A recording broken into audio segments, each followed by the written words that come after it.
የመጨረሻው የነጻነት ሞት መጋቢት 1985 ዓ.ም ኬቪን ካርተር የተባለ ደቡብ አፍሪካዊ የፎቶግራፍ ባለሙያ ሱዳን ውስጥ ተከስቶ በነበረው ረሃብ ከተባበሩት መንግስታት የእርዳታ ልዑክ ጋር ለደግነት ወደ ደቡብ ሱዳን ያመራል።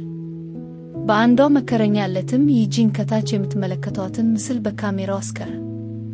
ረሃብ አጥቅቆት የገዛ ራሱን መሸከም ያቃተው ሕፃን ልጅና ይህን ገላ ለመግመት የቆመ ጥንብ አንሳ። የረሃብን ክፉ ገጽታ፣ የድርቅን አሰቃቂ ሁነት፣ የምስኪኖችን እልቂት ቃላት ሊገልጹ ከሚችሉበት አቅም በላይ በሆነ መንገድ በድንቅ ካሜራው ለዓለም አስቃኝ። ከጫጫ እጆች እንኳን ለመሮጥ ለመቦረቅ ይቅርና የገዛ አካሉን ለመሸከም ያዳገተው እግር፣ መቆም የከበደው ገላና በረሃብ በሞቱ ሰዎች የደለበ ፈርጣማ ሞር።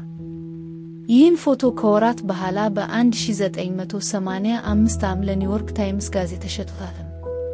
ምስሉ በመላው ዓለም ታየ። ፎቶግራፈሩ ክብርና ዝናን አተረፈ፣ ተሸለመ፣ ተሞገሰ። ዓለም ስለ ፎቶግራፈሩ አወራ። ከዚህ ሽልማት በኋላ በሰጠው ጋዜጣዊ መግለጫ ላይ በአንድ ጋዜጠኛ የተወረወረች ያልተጠበቀች ጥያቄ ግን የሕይወቱን አቅጣጫ እስከ ወዲያኛው ቀየረችው፣ አመሳቀለችው። ጥያቄውም ሕፃኗ ልጅ እንዴት ሆነች? ታደግካት? አዳንካት? የሚል ነበር። ዓይኖቹ ፈጠጡ፣ ላብ አጠመቀው፣ ቃላት ከአንደበቱ ጠፋ። በምናብ ወደ ደቡብ ሱዳንዋ የረሃብ መንደር ተሰደደ። ጠያቂው ግን ድጋሚ በጩኸት ጠየቀ፣ ሕፃኗን ልጅ ታደግካት ወይስ ፎቶዋ ብቻ ነው ይዘህ የመጣኸው? ካርተር ጋዜጣዊ መግለጫውን አቋርጦ ወጣ። ከወዳጅ ከዘመድ ሁሉ ተሰወረ። ከራሱ ጋር ተጣልቶ ለብቻው ውሳኔ አልባ ዶሴ ከፈተ። በገዳይዋ ፊት ጥሏት የሄደው የጎስቋላ ሕፃን ነፍስ ለወራት እንቅልፍ ነሳው። ካርተር ራሱን ወነጀለ። የፎቶግራፍ ሽልማቱን ባሸነፈ በ3 ወሩ በልጅነቱ ሲቦርቅ ባደገባት ፓርክሞር በተባለች ለምለም ቀይ ሐምሌ 19 1986 በ33 ዓመቱ ራሱን ገድሎ ተገኘ። ራሱን የሞት ፍርድ ፈረደበት።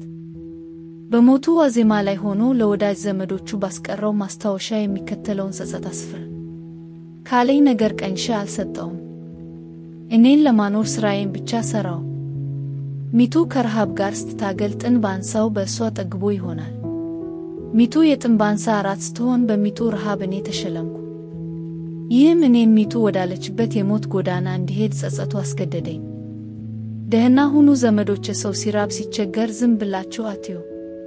ከያችሁም ከሌላችሁ ቀንሳችሁም ቢሆን እርዱ። የህሊና ቁስል መፈወሻ የለውም። ራሳችሁም ከህሊና ቁስለት ታደጉ።